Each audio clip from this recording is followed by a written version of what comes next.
25 तासांपासून ठप्प कोकण रेल्वे लवकरच सुरू होण्याची शक्यता. दिवाणखवटीजवळ रेल्वे रुळावर आलेली दरड हटवण्याचं काम पूर्ण. डिझेल इंजिनच्या चाचणीनंतर वाहतूक सुरू होणार. संतप्त प्रवाशांचा खेड स्टेशनमध्ये राडा. मुसळधार पावसानं कोकणाला झोडपून काढलं. रायगड सिंधुदुर्ग जिल्ह्याला पावसाचा रेड अलर्ट, तर मुंबईसह उपनगरात पावसाचा orange alert.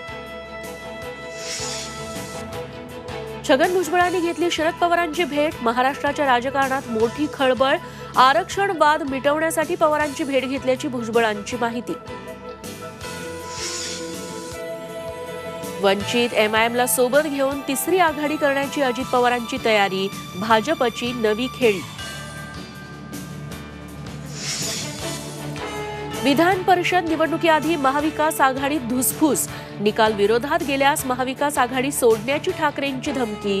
पवारांसाठीही Uddhav Thackeray not reachable, सूत्रांची माहिती.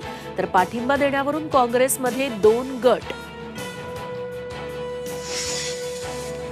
वादग्रस्त आयएएस प्रशिक्षणार्थी अधिकारी पूजा खेडकरचा पाय खोलात. थेट पंतप्रधान कार्यालयाने घेतली दखल. पूजा खेडकरांचं दिव्यांग आणि ओबीसी प्रमाणपत्र तपासलं जाण्याची शक्यता. पुणे जिल्हाधिकाऱ्यांकडे अहवाल मागितल्याची सूत्रांची माहिती.